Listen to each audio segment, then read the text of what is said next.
I thought it was a log until it barked and started swimming toward me with something shiny in its mouth. That was the first thing I said when the news van showed up. Microphones pointed like spears, questions flying like bugs in July. I didn't care how I looked. I was still in soaked jeans and a t-shirt clinging to me like plastic wrap. But all I could think about was that dog and what it had dragged out of Lake Huron. The morning had started like any other up at my uncle's cabin. Early June, air still cool, lake flat like glass. I was out walking along the dock with a cup of black coffee, squinting into the sun and wondering if it'd be a good day to take the canoe out. Then I heard the splash. Loud. Heavy. Not a fish. Not a beaver. I know those sounds. This one had weight. I walked to the edge of the dock, and that's when I saw it. Brown and matted, barely afloat, kicking like mad through the water. My first thought was, this poor thing's going to drown. My second thought was, how the heck did a dog end up out there? I didn't even think. Dropped my mug right there and jumped in. I'm not the strongest swimmer, but adrenaline gives you an extra push when you think you're about to watch something die. The water was shockingly cold. It knocked the air out of me, but I kept going. By the time I got to him, the dog had slowed like he was waiting. I reached under his belly and kicked back toward shore, but he wouldn't stop paddling. And in his mouth, this heavy-looking metal thing clamped tight like it was treasure. We got to the shallows and I half-dragged, half-floated him up to the pebbly edge. I collapsed, arms burning. He shook off the water, spraying me like a sprinkler. Then he dropped the thing from his mouth right next to me and sat down like he was waiting for praise. It was a locket. Gold. Old-looking, with a thin chain wrapped around it and a tiny dent on the front like someone had stepped on it. I picked it up, turned it over. Inside was a photo. Water-damaged, but still visible.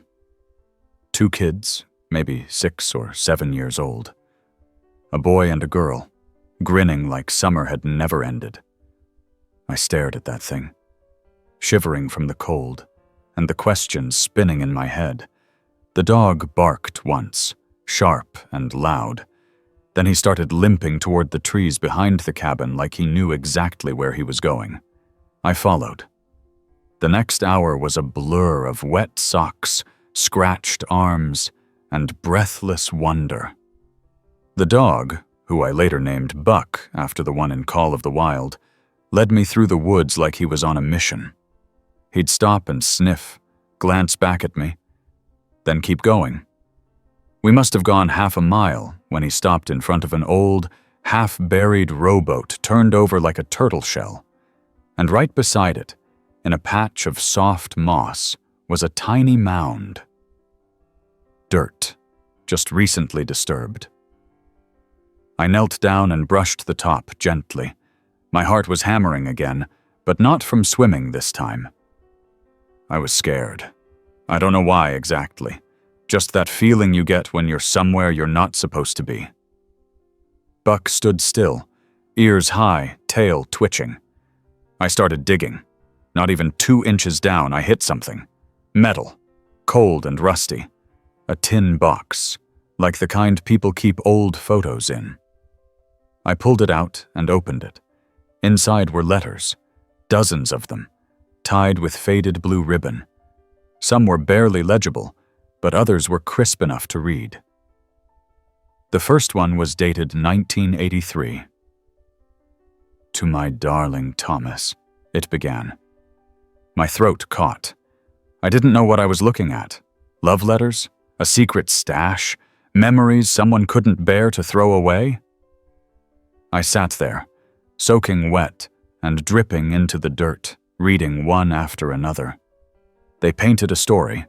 2 kids who'd met every summer at this lake, who'd fallen in love as teenagers, who'd promised to meet again and again, even when life got in the way. There were plans to run away. Then silence. Then heartbreak. By the time I looked up, Buck had laid down beside me, head resting on his paws, eyes closed, like his job was done. I carried the box back with me, the locket tucked in my back pocket, heart full of something I couldn't name yet. The town's sheriff, Dale, came by when I called. I wasn't sure what to say, just that I'd found something that didn't sit right. He listened to my story, eyes squinted, jaw working like he was chewing on every word. He took the box with him and promised to look into it. Said he remembered an old couple who used to rent the cabin back in the 80s, something about a missing person, but he'd need time to check records. Told me Buck probably belonged to someone nearby. I didn't tell him that I had a feeling Buck had been waiting for someone to find that locket. Like he was guarding it, like he knew. That night, Buck stayed by the cabin porch. I left the door open, just in case. He came in around midnight, circled the rug twice, and fell asleep right beside the fireplace. I watched him for a long time. He looked peaceful. Next morning, I got a knock on the door. Sheriff Dale again. This time he looked like he'd seen a ghost. He handed me a photograph from the county records. 2 kids, same as the ones in the locket. Names were Thomas and Ellie, he said. Only Ellie made it back that summer. Thomas disappeared. Rumor was he drowned. Parents never found the body. But this, he held up one of the letters. This says he was planning to run away with her. Says he buried this box in case something happened. Maybe he didn't drown. Maybe something else happened. I felt a chill run through me. Then Buck barked again, twice this time, and walked straight to the edge of the lake. I followed. He stood there, looking out like he was remembering something. I sat beside him and waited. He didn't move. Neither did I. There was more to this story. I could feel it in my bones. And I wasn't going anywhere until I knew what Buck was trying to show me next. The second morning started with fog and silence so thick it felt like stepping into a dream. I stood on the porch, still in pajama pants and an old hoodie, coffee untouched in my hand. Buck was already awake, sitting in the same exact spot he'd stood the night before, gazing at the lake like it might speak if he stared long enough. He turned his head when he heard me, but didn't move. Just watched me, then returned his attention to the water. I didn't say a word, just pulled on my boots and walked out to join him. We sat like that for 20 minutes, maybe more. Buck's breathing was calm, steady. Mine matched his before I even noticed. It felt like the lake was holding its breath.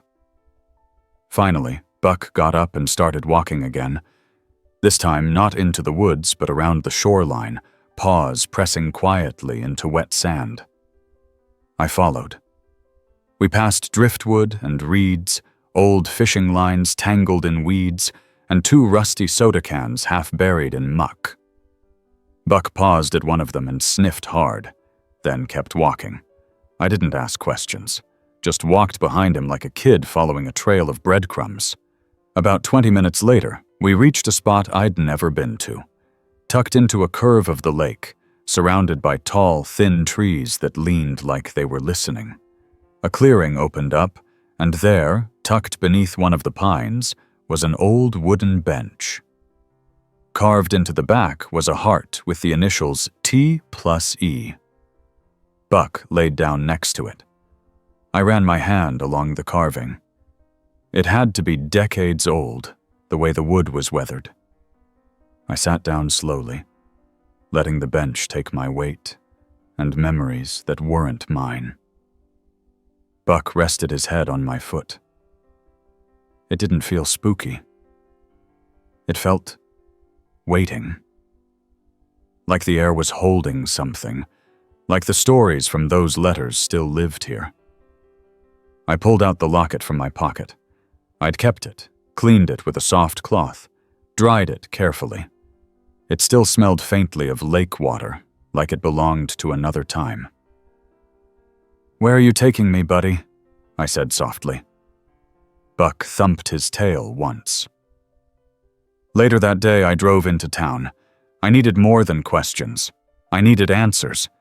Sheriff Dale had done what he could, but small-town records can only get you so far.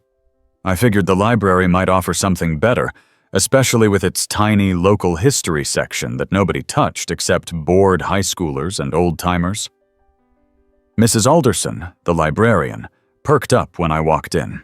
She was short, wore glasses too big for her face, and had the kind of polite curiosity that only small-town folk have perfected. "Looking for anything in particular?" "Yeah, I was wondering if you had anything on families who lived near Lake Huron, specifically the cabins near Miller's Point. From the 80s, maybe. Names Thomas and Ellie?" She blinked, then smiled. "Ellie Gaines and Thomas Mitchell," she said, like it had been waiting on the tip of her tongue. "My older brother used to talk about them. Story goes they were lake sweethearts. Ellie's dad worked construction, and Thomas's folks owned a bait shop in town. Ellie moved away right before high school ended. Rumor was she didn't want to leave. Some folks say they were planning to elope, but something happened. Thomas disappeared, and Ellie never came back." I felt my throat tighten. "Do you have any old newspaper clippings?" She nodded. "Follow me." Down in the dusty basement archives, I flipped through pages yellowed with time. There were a few mentions of a missing teen, a boat found adrift, an investigation closed without conclusion. Nothing about the locket, nothing about a dog. I copied what I could and thanked her. As I walked out, she called after me. "You know, Ellie's dad, Bill Gaines, still lives out near Old Birch Road. Retired. Keeps to himself mostly. Might not want to talk, but then again, maybe it's time." I drove straight there. His place was run down, but not abandoned. Porch swing hung crooked. A truck sat rusting in the yard. Wind chimes clinked in the breeze like nervous laughter. I parked at the edge of the gravel drive. Buck jumped out first and trotted toward the steps like he knew exactly where we were. I knocked. A man in his 70s answered. Thin, hollow eyes, hands spotted with age but posture still strong. He looked me up and down, then looked at Buck. "That your dog?" "I think he's more his own boss than mine." He studied me a second longer, then stepped aside. We sat in silence for a few minutes inside his living room. The walls were bare, except for one faded painting of a fishing boat. Buck lay at my feet, tail twitching now and then. "You're not here about fishing," Bill said finally. "No, sir. I found something. At the lake. And a dog led me to it." His brow creased. I pulled out the locket and handed it to him. He held it like it was glass. Then his hand trembled, and he sat back in his chair. "I thought this was gone forever," he whispered. I waited. He told me everything. Ellie had loved Thomas from the moment she met him. Every summer they'd sneak off to the old bench near the cove and dream up a future. But Ellie's father got a job offer in Texas and uprooted everything. She was 17, Thomas was 18. They'd planned to run away the night before she left. She never showed. Thomas waited. Then he disappeared. "We thought he ran," Bill said. "But I never believed it. And Ellie blamed herself. She cried for weeks, got sick. I was a hard man then. I didn't let her talk about him. I just wanted her to forget. We left. She married, had a son, died young. Never really smiled again." He looked at Buck. "She had a dog just like that. Said it reminded her of the lake. After she passed, he went missing, just vanished." I didn't know what to say. The air in the room felt thick with regret and memory. "I think your daughter tried to leave something behind," I said, voice low. There were letters, a box, buried near that bench.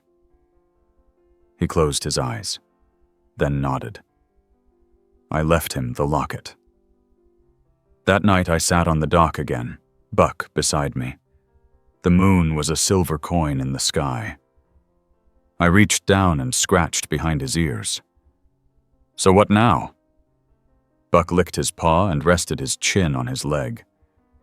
I thought about the letters, about Thomas waiting, about Ellie never getting the chance. And I wondered what else was hidden around this lake. Maybe Buck wasn't just guarding memories.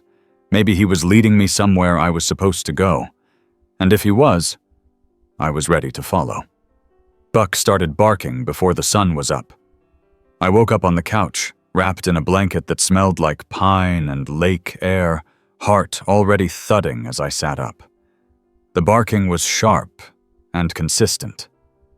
3 barks, pause, 3 more. Not frantic, but urgent. Like a code. I pulled on my boots, grabbed a flashlight, and stepped out into the soft gray of pre-dawn. Buck was by the water again, front paws pacing, tail stiff. When he saw me, he let out one final bark and took off along the trail by the shore. I followed without thinking. The forest was still dark, needles crunching beneath my feet, damp air clinging to my skin. Buck moved like a ghost between trees, only his wagging tail and occasional glance back keeping me from losing sight. He led me deeper than we'd gone before, to a section of the woods that felt untouched, wild. Then we stopped. A clearing opened up in front of us, dappled with the faintest threads of light filtering through the canopy, and in the center was a cabin. Old, sagging, and forgotten by time, the cabin looked like it had grown out of the forest itself. Vines snaked along the roof. One of the windows was shattered, the other coated in dust and cobwebs. The door hung slightly ajar. Buck sat down in front of it, ears forward. "What is this place?" I whispered. Buck gave a small woof. I stepped closer, heart pounding in my ears. The door creaked as I pushed it open. Inside was a single room. Dust danced in the shaft of light coming through the broken window. An iron stove stood in the corner. A table and 2 chairs. A cot. And on the floor, an old metal lunchbox. I knelt and opened it. Inside were more letters. I pulled one out, unfolded it carefully. "Ellie, if you're reading this, it means I waited too long. I'm sorry. I tried. I left the bench for you. I left the locket. I left everything I could. If you come back, know that I loved you through it all. Thomas." My breath caught. Buck sat behind me now, tail thumping lightly. There were at least a dozen letters in the box, some unfinished, some scrawled with shaky hands. It was clear Thomas had been here, living in this cabin, writing to someone who never came. I looked around again, slower this time. There were signs of someone staying here long after 1983. A dented pot on the stove, a faded flannel shirt hanging on a nail, a stack of books, their covers curling with age. I took photos with my phone, documented everything. This wasn't just a story now. This was proof. Someone had lived here, loved here, disappeared here. Buck nudged the letters with his nose. "You knew, didn't you?" He barked once.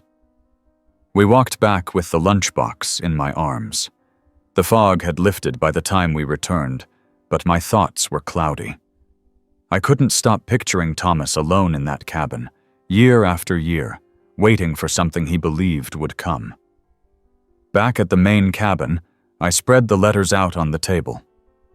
Sheriff Dale came by after I called. I showed him everything. The cabin, the lunchbox, the note to Ellie. He took off his hat and sat down slowly. "My dad used to talk about a hermit who lived out past Cedar Hollow," he said. "Said he never bothered anyone. Just came into town once every couple years for supplies. Folks figured he just wanted to be left alone." He paused. "We never knew his name, always paid cash, never spoke much. But one of the grocery clerks said he had a scar on his hand, said it looked like he'd cut himself on a boat propeller." My heart thudded. One of the letters had mentioned a scar just like that. "So Thomas survived," I said. "Seems that way. But why stay hidden all those years?" I thought about Ellie, about her letters, about the missed meeting that changed everything. Maybe Thomas thought she moved on. Maybe he didn't want to interfere. Maybe he thought it would hurt less to vanish than to find out he'd been forgotten. Dale tapped a finger against the table. "We need to do this right. Contact the Gaines family, see if they want to claim the letters. Maybe there's more to learn." I nodded. Buck wagged his tail like he approved. The next few days were a whirlwind. Word spread fast. The story made it into the local paper. People started showing up by the cabin, asking questions, bringing flowers to the bench. Someone tied a ribbon around the heart carving. Another left an old photograph of the lake from 1983. One morning, a woman in her 40s came to the door. She introduced herself as Ellie's niece. Said her mother had told her about the lake, the summers, the boy named Thomas. "Aunt Ellie never really talked about him," she said. "But I remember once, when I was 10, she showed me a necklace and said, 'Some things belong to the lake.' I think she always knew he was still there, somehow." She cried when I gave her the lunchbox. "We'll add this to our family records," she said. "So he's not forgotten." Buck stayed close through it all. He slept near the fireplace, but every morning he'd return to the lake, sitting quietly like he was keeping watch. Then one day, he didn't bark. He stood instead, alert and calm, and trotted toward the path that led to the cove. I followed.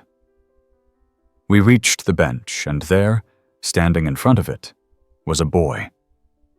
Maybe 8 years old, dirty sneakers, camp shirt, holding a stick like a sword. He turned when he saw us. "Hi," he said. "My dad said there used to be a treasure here. I wanted to look." Buck walked over and sat beside him. The boy reached down and patted his head without hesitation. I knelt beside them. "What's your name?" "Jason." "You know, there is treasure here. Letters, memories, love." He nodded solemnly, then pointed at the bench. "Did someone really carve that?" "Yeah, a long time ago. 2 people who loved each other." Jason sat down and pulled a small notebook from his backpack. "Can I write something?" "Of course." He wrote for a while, tongue poking from the corner of his mouth. When he was done, he placed the note under a rock by the bench and smiled. "Now it's my turn to leave something." Buck wagged his tail and licked the boy's cheek.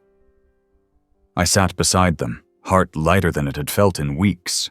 Buck lay at our feet, eyes half closed.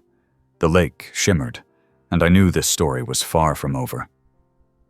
Buck didn't lead me to the woods again for a while.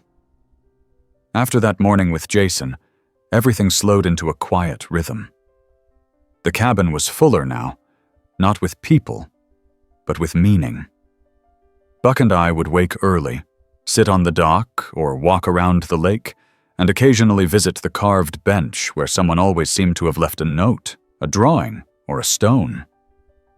The town had accepted the story like an heirloom, delicate, treasured, and personal. But Buck hadn't stopped watching the water. Some evenings I'd catch him standing at the shore, staring across the lake toward the cove. I'd stand beside him and feel it too, something unfinished hanging out there like a forgotten echo. Then one afternoon, Buck surprised me.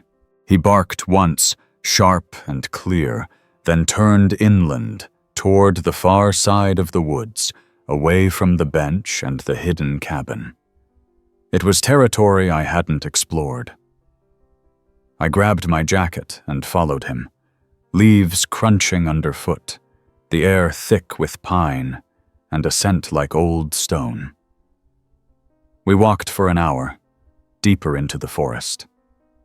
The trees grew closer, the path less defined. Buck didn't hesitate.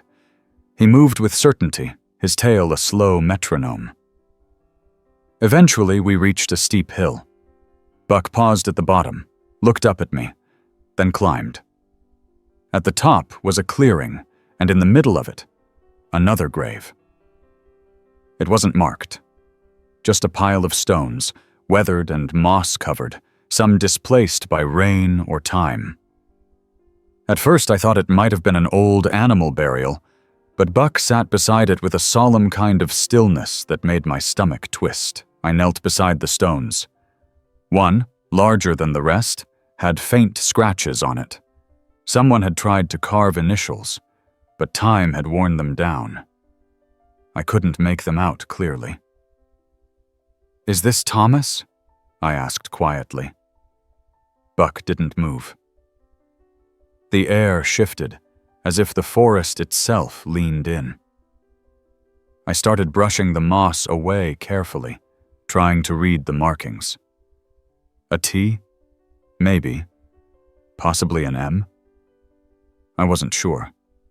But whoever had done this had cared. The rocks weren't just tossed. They were placed. This wasn't a hiding place. It was a resting place. I took out my phone and snapped photos, then sat back, letting the quiet settle. Buck lay down beside the mound, resting his head gently on one paw. We stayed there a while. That night, I drove back to town and sat down with Sheriff Dale again. Showed him the pictures, told him about the path, the hill, the stones. He leaned forward, elbows on his desk. "We never found Thomas's body, but now I wonder, did he pass away out there and someone bury him? Or did he bury someone else?"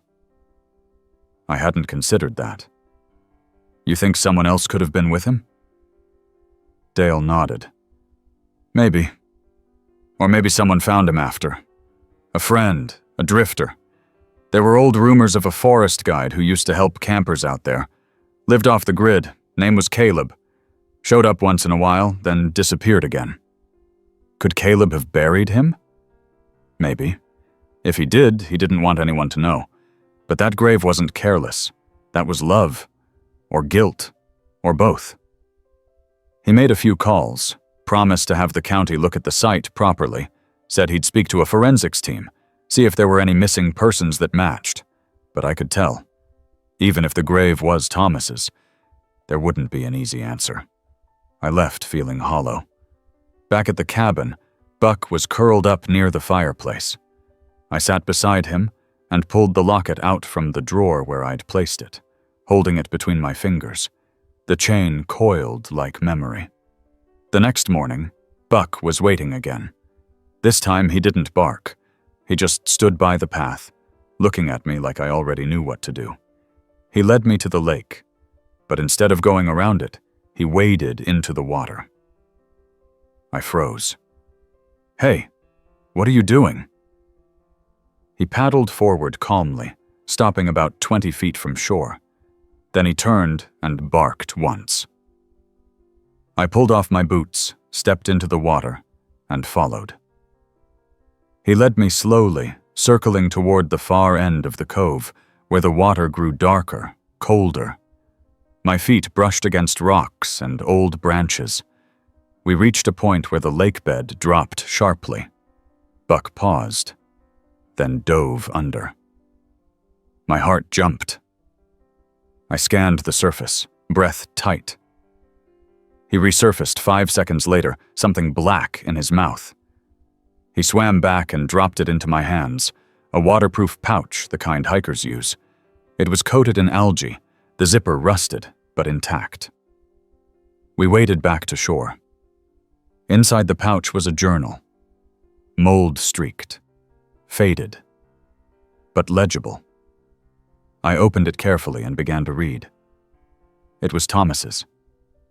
Page after page, entries about the lake, the trees, the weather. About missing Ellie. About the regret.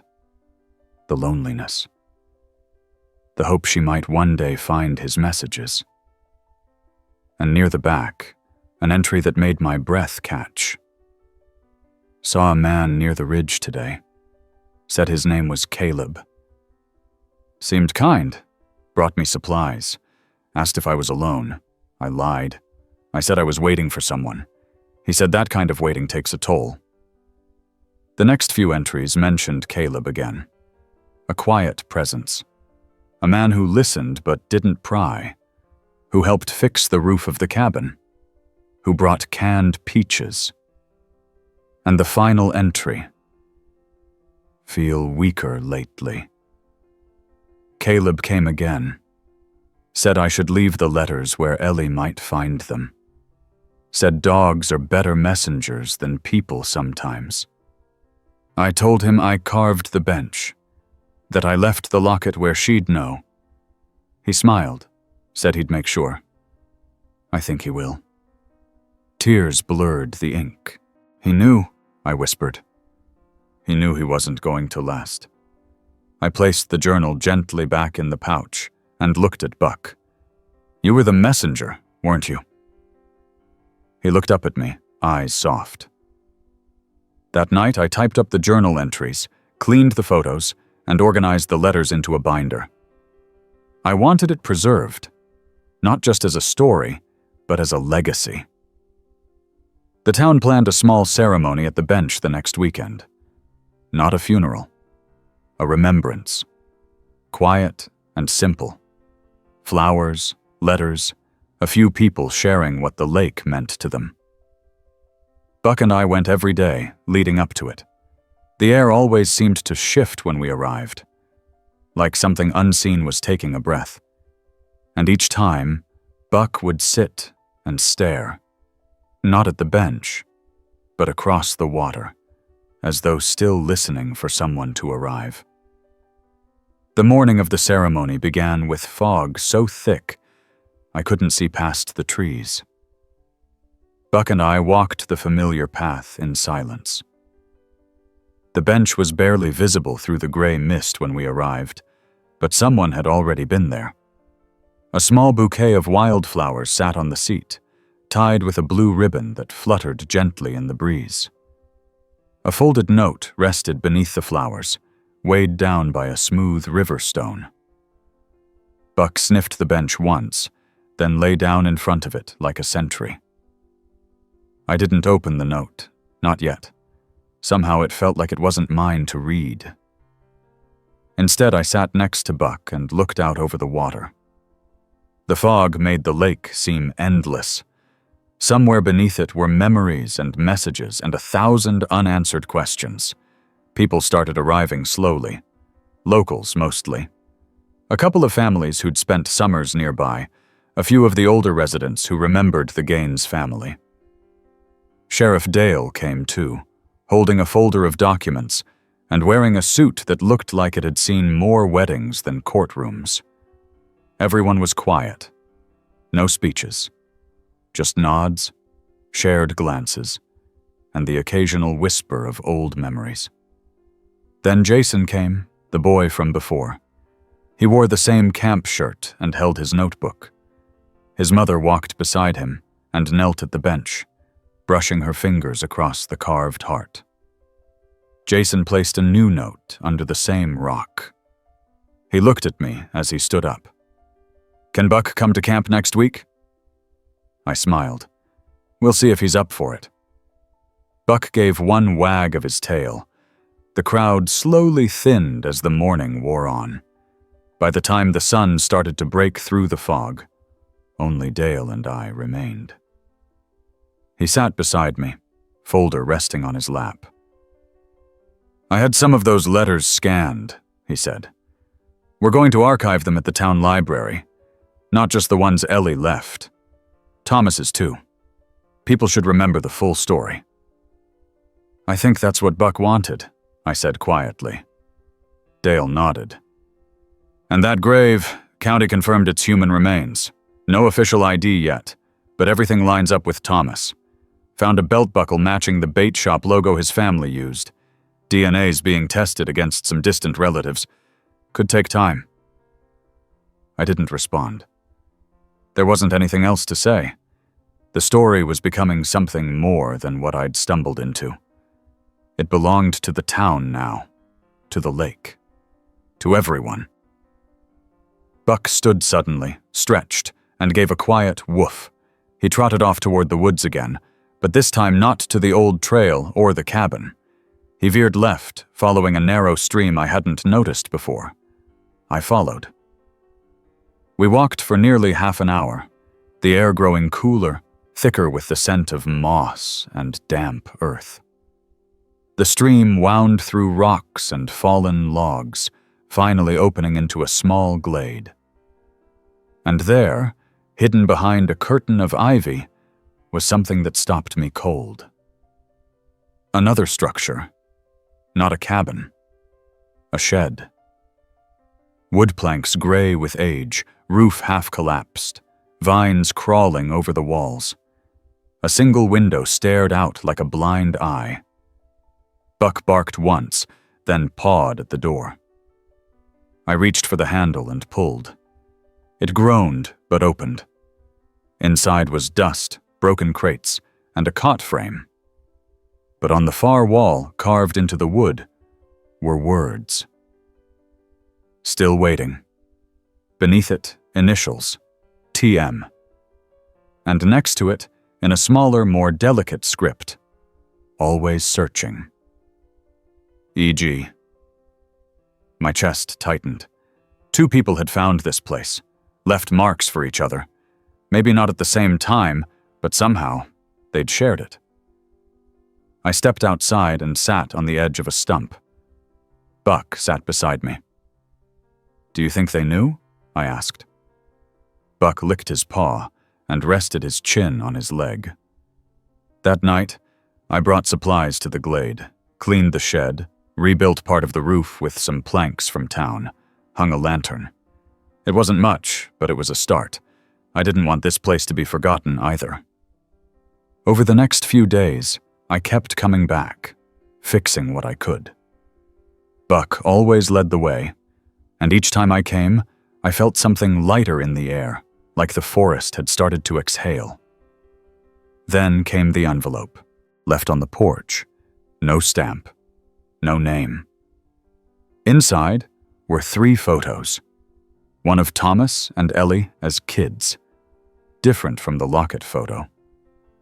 One of the carved bench, taken recently.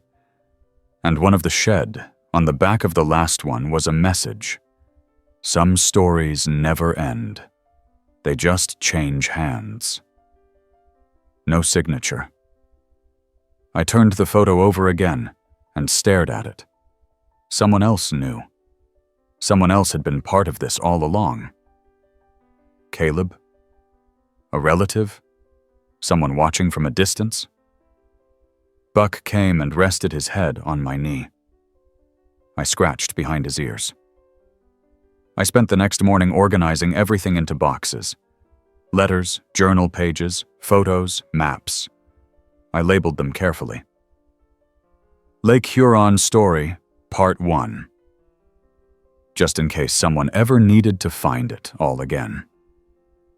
The town librarian, Mrs. Alderson, promised to keep the collection safe. "It's more than local history now," she said, smiling softly. "It's something people will come here for." I left the library feeling like I'd sealed something important, but not finished, not buried. When I got back, Buck wasn't by the cabin. Panic gripped me.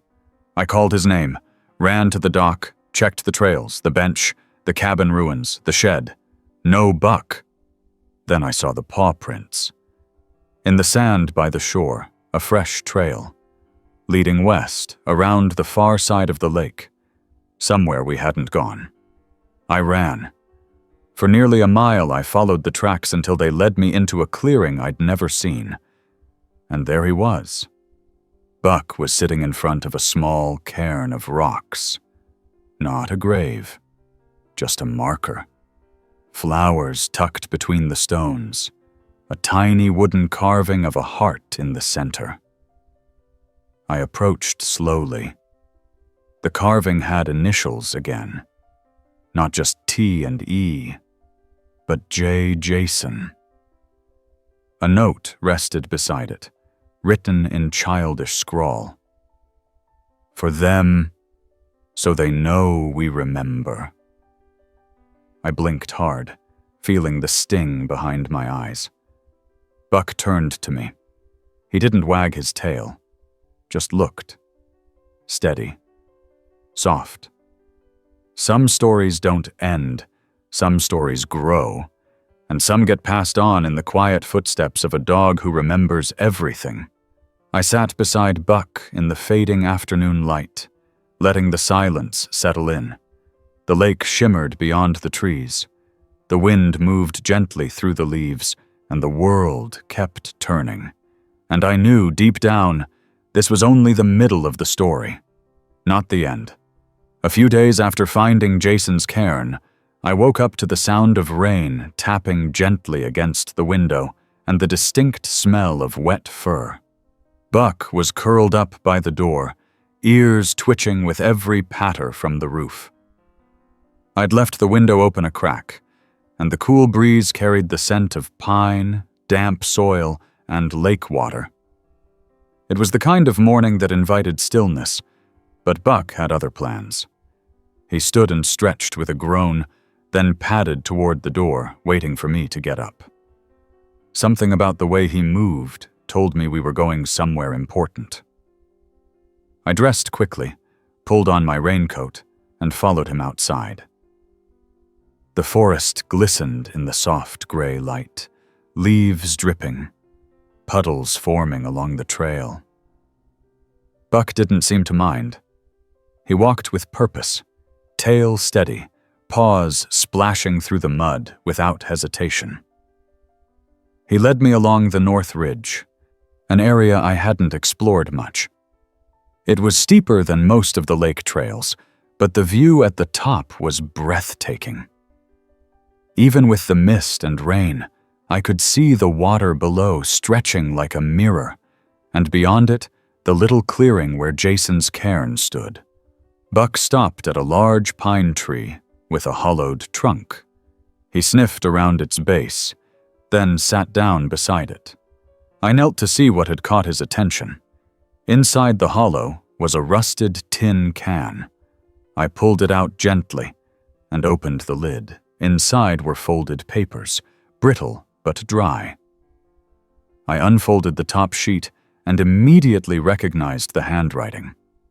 Thomas's again. But these weren't letters. They were sketches.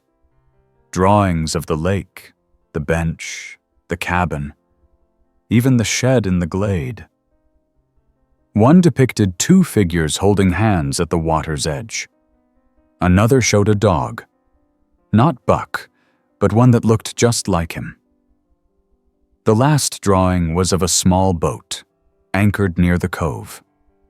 Underneath it, scrawled faintly, were the words, "She never made it to the boat." I stared at that line for a long time. It filled in pieces of the story I hadn't fully understood. Thomas hadn't just waited.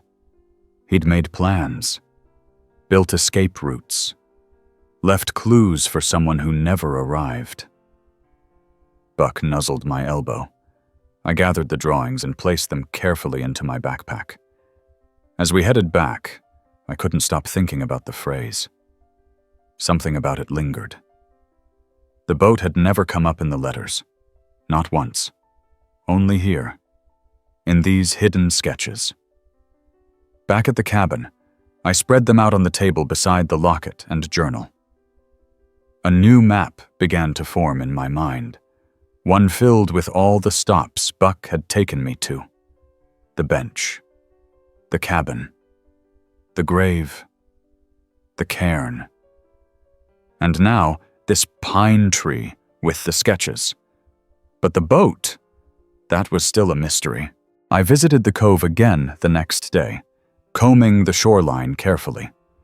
The fog had lifted, and the sun finally peeked through the clouds, casting everything in a soft glow. Buck stayed close, occasionally sniffing patches of moss or peering into the water. It took nearly 2 hours before I found something.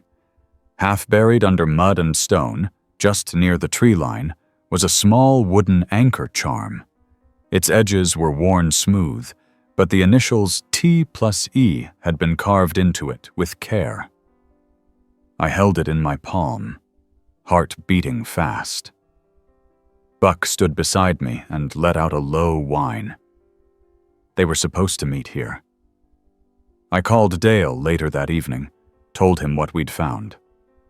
He came by with a copy of the town's oldest boating logs. We searched through them page by page until we found it. A rental record from June 14th, 1983. A single canoe checked out under the name Thomas Mitchell. Not returned. Never reported stolen, Dale said. We assumed it was lost or taken by kids. But this changes things. We traced the shoreline together the next day, with the help of a metal detector and a long pole. Buck stayed close, nose twitching, tail flicking like a metronome. The water was calm, the wind light. It felt like the lake was holding its breath again. Near a bend in the shore, we hit something. Not far beneath the surface, tucked between two sunken rocks, was the frame of an old canoe. Algae-coated, split along one side, but still mostly intact. Inside, caught beneath the slats, was another pouch. We lifted it carefully. It was soaked and torn, but some of the contents were still readable. Mostly damp pages, a half-rotted photograph of Ellie, and what appeared to be a goodbye letter. Ellie, the page read. If you find this, it means I never made it. I kept the boat ready. I carved the bench. I left the locket. Maybe one day you'll come back and see it all. And if not, maybe someone else will. I'm still waiting, just like I said I would. Always. T. Dale read it aloud, then folded it gently and tucked it into a protective sleeve. We'll preserve this too, he said. But more than that, I think we should mark this place, not as a grave, as a memory. In the days that followed, the town agreed. A small sign was placed by the cove, Thomas's Landing, in memory of a love that waited. People left tokens, shells, notes, feathers, even small wooden carvings. Buck and I visited often. One afternoon, Jason returned, this time with his father. They sat on the bench for a long time before Jason stood and came over to me. Do you think Ellie ever saw the bench? He asked. I think she hoped to, I said. And I think she would have smiled if she had. He nodded solemnly. Buck's a good dog, he added. He remembers everything. I ruffled Jason's hair and looked down at Buck. He blinked up at me and sighed, tail thumping once against the grass. We walked back slowly. Buck took his time, sniffing the breeze, checking spots he'd checked a dozen times before. It wasn't boredom, it was reverence. That night, as I sat by the fire and reread the journal, I found a page I hadn't noticed before. It was tucked behind the back cover, almost stuck to the binding. The ink was faded, the handwriting shaky. To whoever finds this, it said, thank you. This story was never meant to be lost. If you're reading this, then you were meant to know. Maybe it'll help you understand something about yourself too. We don't always get to finish what we start, but sometimes we get to pass it on. That's its own kind of ending. I sat in silence for a long time after that. Buck came to rest beside me, and together we listened to the lake outside. Soft, rhythmic, endless. And I realized this wasn't about endings.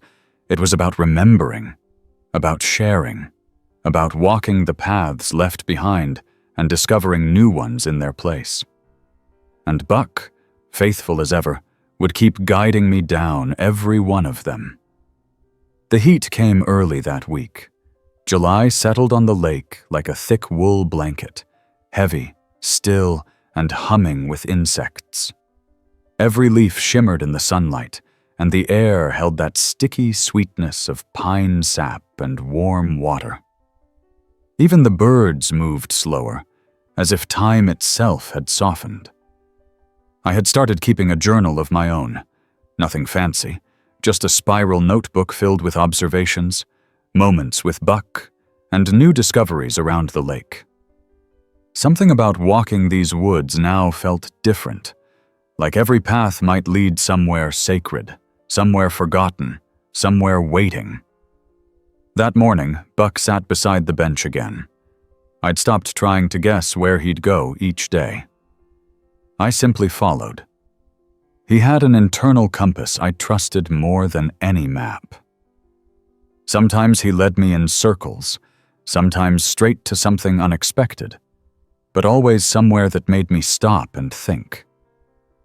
This time he didn't move. He sat, eyes fixed on the water, body calm, tail still. I sat beside him and opened my journal. I wrote for an hour. Sketches of the lake, a few thoughts about the charm we found in the cove, a question I couldn't stop circling back to. Why Buck? He wasn't just a dog. I'd known that for weeks now. But what made him this dog? Why had he waited here, guided me, led me to things no human ever would have found? Later, back at the cabin, I received an email from the university. A professor of folklore and local legends had heard about the story and wanted to visit. She'd read the archived letters and journal entries the library uploaded, and she believed the region had deeper roots in oral history than we knew.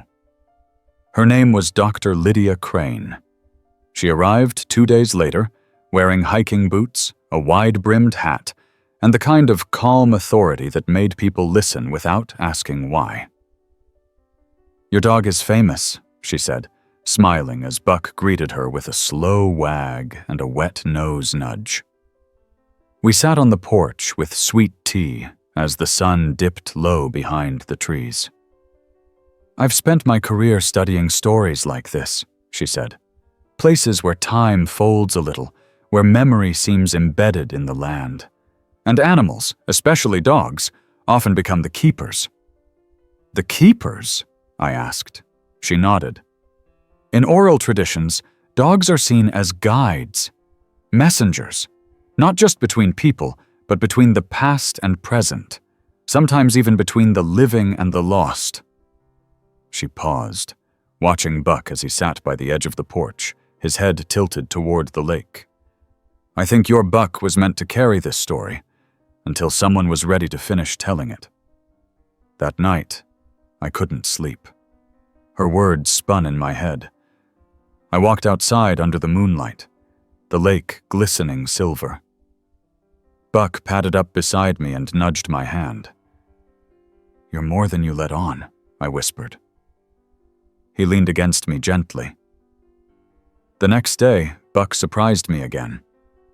He led me to the north side of the lake, past the cove, over 2 ridges, and into a part of the woods choked with blackberry brambles and old logs. It took almost an hour to reach it, a clearing filled with old stone foundations. Buildings long gone, only their footprints left behind in moss and memory. Dr. Crane followed close behind, her notebook in hand, eyes wide. "Early settlement," she murmured. "Mid-19th century, maybe older. This wasn't on any of the county records." We searched the area carefully. I found the corner of what looked like an old well, a rusted horseshoe, and fragments of ceramic. Dr. Crane found a piece of slate etched with initials, T.W. Not our Thomas, I said. Maybe not, but someone else with a story worth telling. We continued exploring until Buck stopped near a crumbled wall. He sniffed the ground, then began pawing at a section of dirt and leaves. Beneath it, we found a small wooden box. It was worn with age, its corners warped, but the hinges held. Inside were folded papers, a dried flower, and a carved wooden coin bearing the same anchor symbol we'd found by the cove. Dr. Crane read the papers aloud. They were letters. Not between lovers, but between a brother and sister separated during the Civil War. Descriptions of a promise to meet again at the lake, of their shared memories here as children. One letter mentioned a dog named Tanner, who would find her if I could not. We sat in stunned silence. This lake keeps everything, Dr. Crane said quietly. Not just Thomas and Ellie, generations. Back at the cabin, we cataloged everything. The local historical society agreed to send a preservation team. The site would be protected, studied. Another story added to the growing archive. But all I could think about was Buck. He'd found the cairn, the grave, the shed, the journal. And now this. Another piece of the past hidden in the woods. That night, Buck curled up closer than usual. As I ran my hand through his thick fur, I noticed something for the first time. A faint scar on his side. Barely noticeable, but it matched the dog in the sketch Thomas had drawn. I sat upright. What if... It made no sense, not in the logical world, but this story had long since stepped past logic. What if Buck wasn't just like the dog in Thomas's sketch? What if he was the dog? Passed down, or reborn, or returned, carrying memory not in thought, but in instinct. I didn't sleep much. My dreams were filled with woods, old letters, and paw prints in the snow. The next morning, I found Jason waiting by the bench. His father stood nearby, nodding in greeting. Jason handed me a note. I found this under my pillow, he said, but I didn't write it. The handwriting was old-fashioned, loopy, and delicate. It simply said, "Some dogs remember, so we don't have to. But sometimes they need help too." Jason looked up at me. "What do you think it means?" I crouched down. "I think it means we help each other. The remembering, the walking, the waiting. We do it together." Buck barked softly, then turned toward the lake. He was ready to go again. And I followed, deeper into the forest, into the next chapter of the story we were still writing together. We didn't take the usual trail that morning. Buck veered away from the bench, away from the lake, and led me down an overgrown path that twisted between birch trees and tall ferns.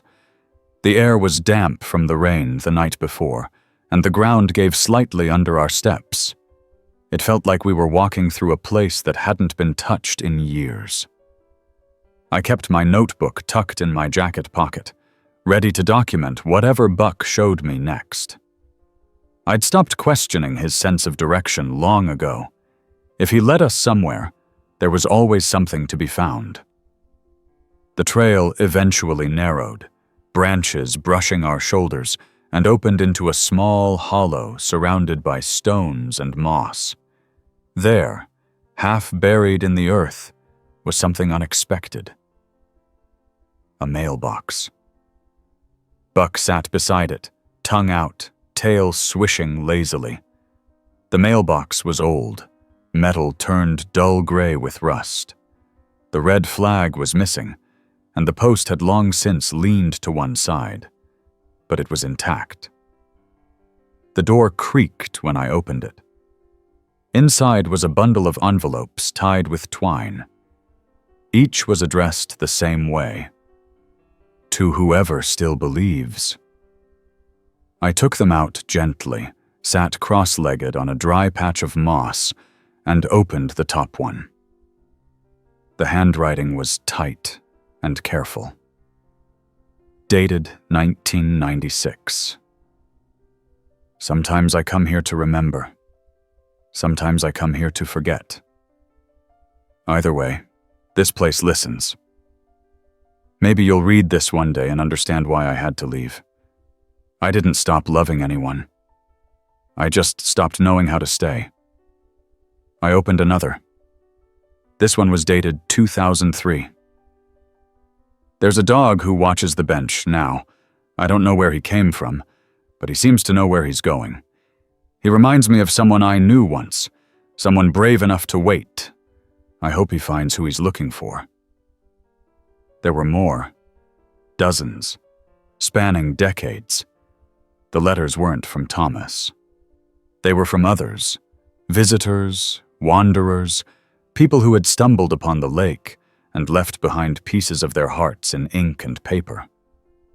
One mentioned a runaway who had slept near the glade for 3 nights and woke each morning with a dog curled beside them. Another told of a woman who had spread her grandfather's ashes by the dock and found peace only after seeing a golden dog sitting by the shore, staring out over the water. I looked at Buck. He stared back at me, calm, patient. "You've been doing this for longer than I thought," I whispered. He stood and walked a few feet farther into the trees. I gathered the letters carefully into my bag and followed. We found another structure just beyond the hollow. This one was different. Not a shed, not a cabin, a chapel. Wooden walls, partially collapsed. A cross-shaped window in the back wall, moss growing through the cracks. No pews inside, just rows of smooth stones lined up neatly where benches once stood. And at the front, a single wooden lectern, worn and split but still standing. Buck walked straight to it and sat. Inside the lectern's open base was a leather-bound journal. This one was unlike the others. It wasn't written by one person. It was a collection. Different handwriting, different ink, some passages smudged and faded. It was a logbook of sorts, but not for events, for feelings. Today, I forgave someone who never asked. I remembered my brother's laugh for the first time in 10 years.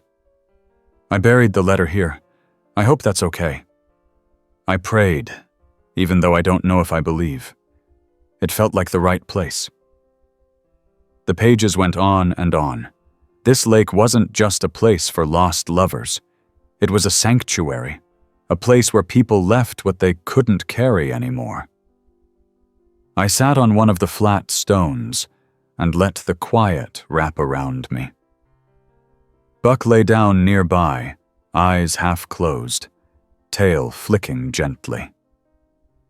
After a while, I took out my notebook and added my own entry to the chapel journal.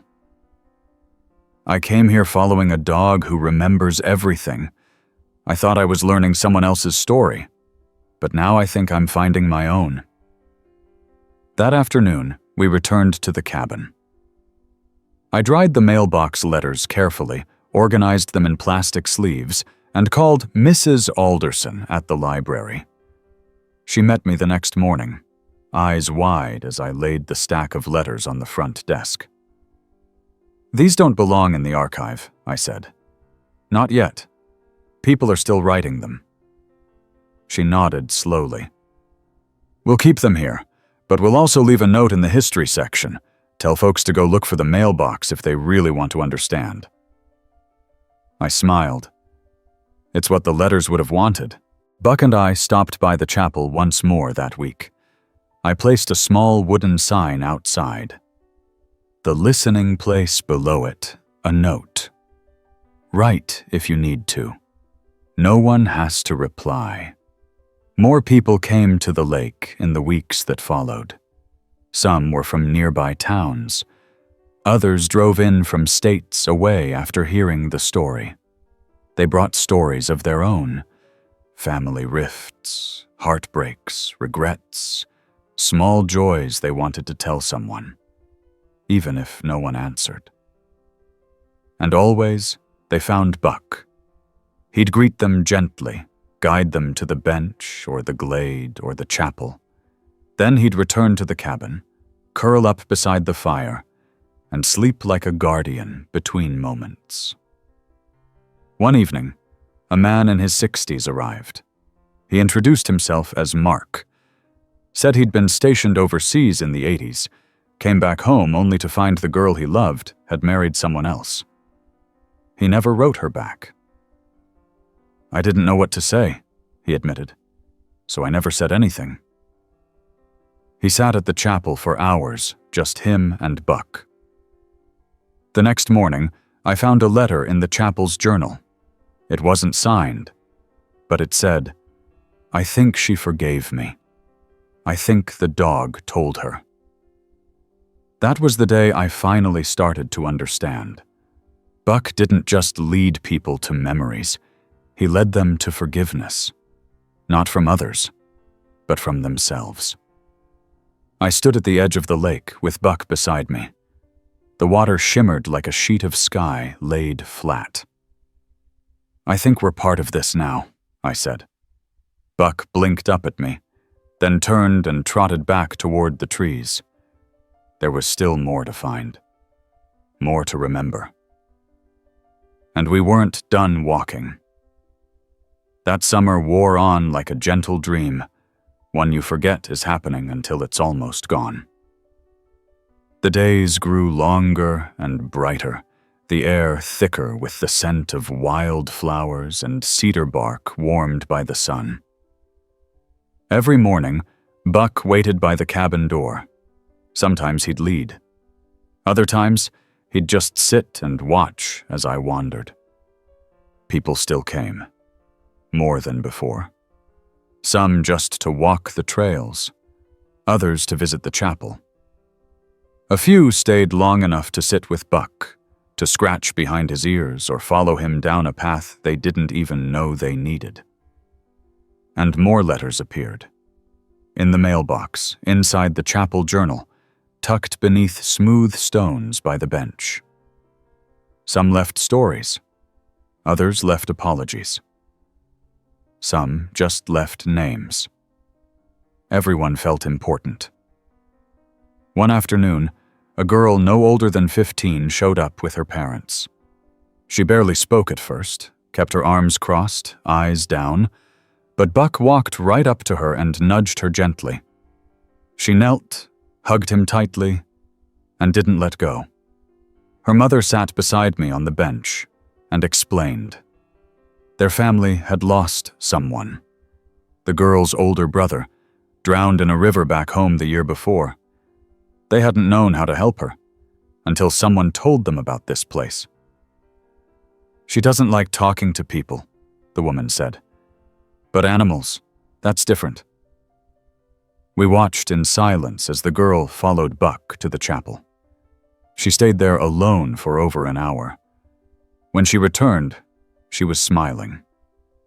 Just a little. But it was the first smile, her mother said, in almost a year.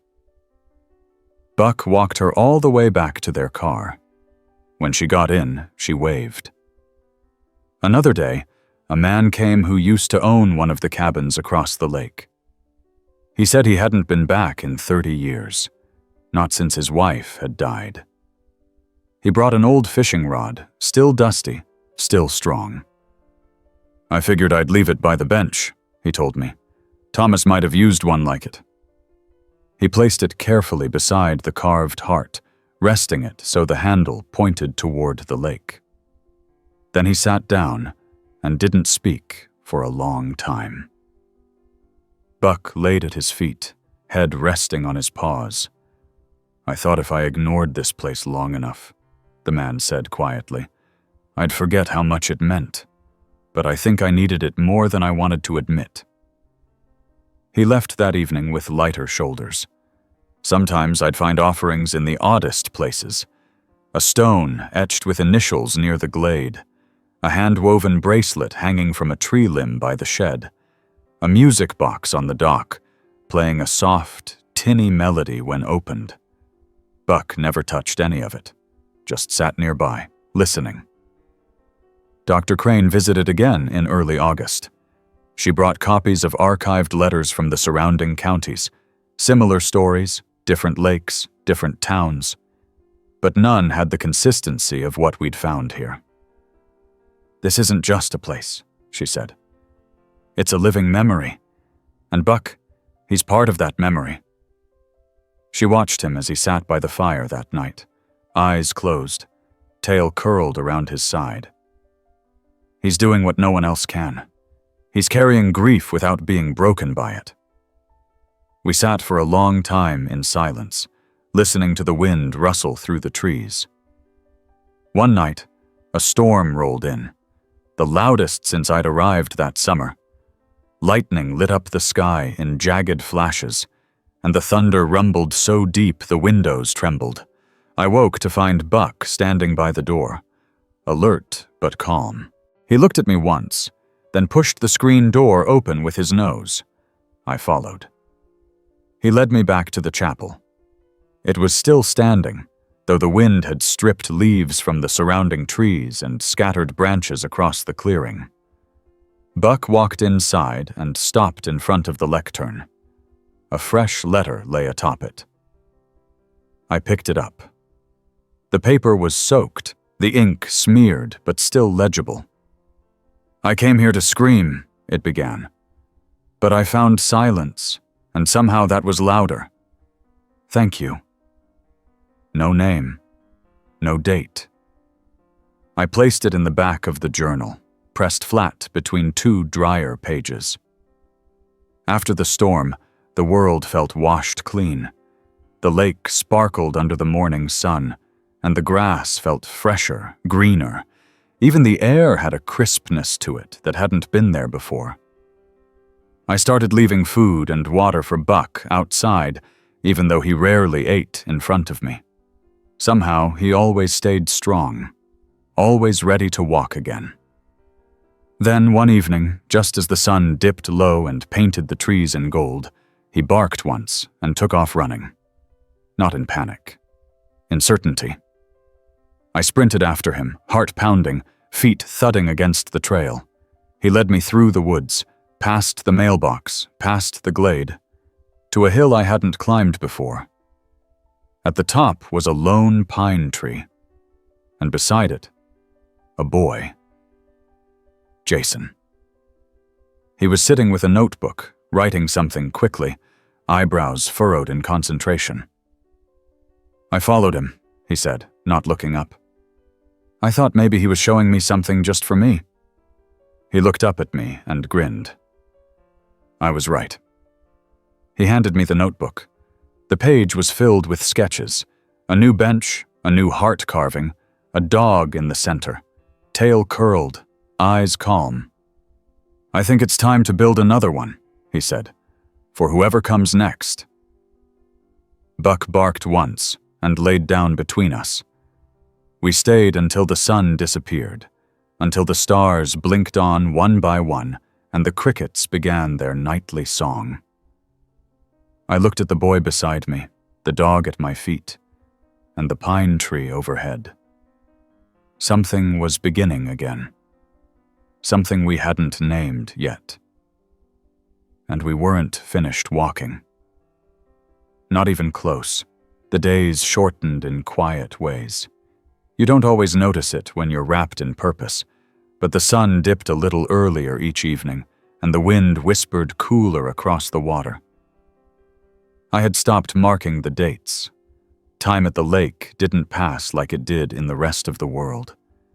It breathed, flowed, stretched. It listened. Buck and I kept to our rhythm. Mornings by the dock or the bench, afternoons walking the woods, checking the mailbox, the chapel, the glade. Jason returned with his father on weekends, and together we'd clear brush, reinforce old beams, or sketch new additions to what had now become something more than a place. It was a legacy. The second bench took shape over 2 Saturdays. Jason sanded each plank by hand. His father handled the bolts. I carved the letters. For the ones still listening. Buck lay in the grass while we worked, watching the clouds roll across the sky. He didn't need to supervise. He just needed to be there. Dr. Crane visited again, this time bringing 2 grad students and a box of printed materials, maps, documents, photos, a folder labeled Ongoing Oral Tradition, Lake Memory Archive. She said universities were expressing interest in helping preserve the site. Ethical tourism, they called it. Respectful visitation. Stewardship of stories. But she warned us, once something becomes known, it becomes something else too. We agreed not to post coordinates, not to tag it on maps. Only those who truly sought it would find it. That was always how it had worked. One evening, just as the moon rose above the tree line and cast silver across the lake, Buck stood at the edge of the water. He barked once, loud, firm, and then looked at me. It had been weeks since he'd barked like that. I stood and followed.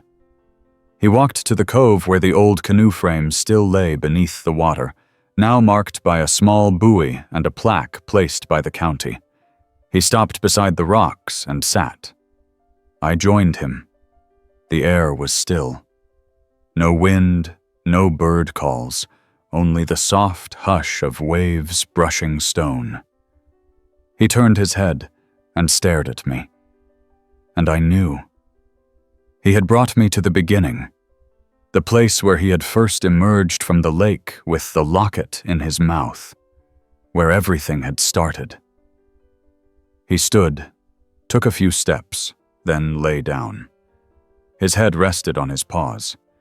His breath was steady.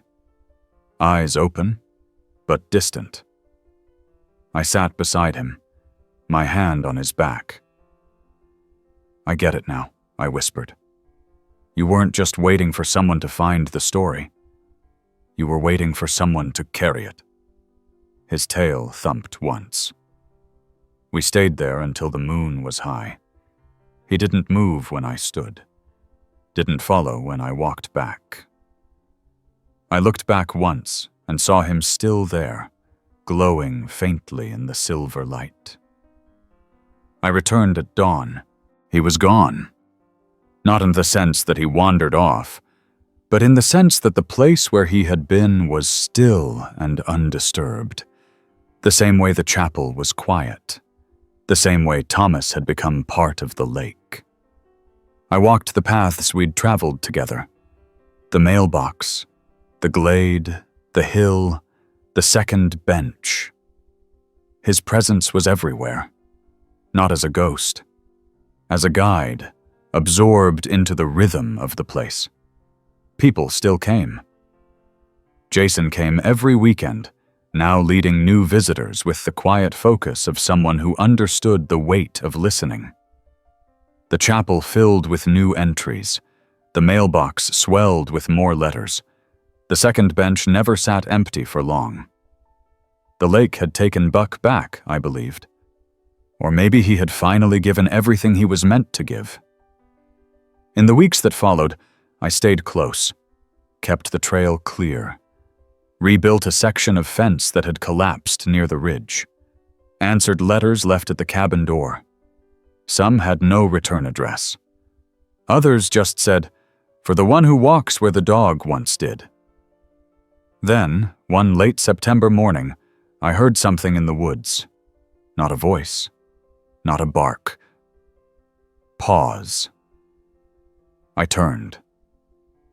A golden pup, small and clumsy, with ears too big for his head and fur still full of fluff, stared at me from the tree line.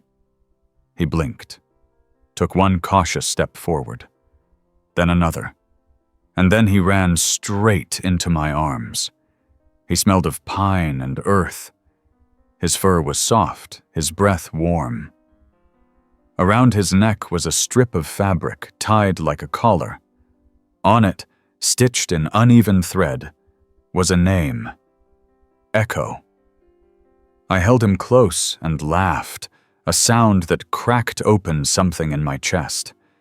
He wriggled, barked once, and then licked my chin. I carried him to the chapel, showed him the journal, let him sniff the lectern. He pawed at it once and wagged his tail. Then we walked to the second bench, where Jason was waiting. He didn't say anything when he saw the pup, just smiled, reached out, and scratched behind the ears. "Looks like the lake found its next keeper," he said. And I knew he was right. Some dogs wait. Some remember. And some return. Not to repeat the story, but to keep it moving forward. Echo and I sat by the water as the sun rose, and just like that, we kept walking.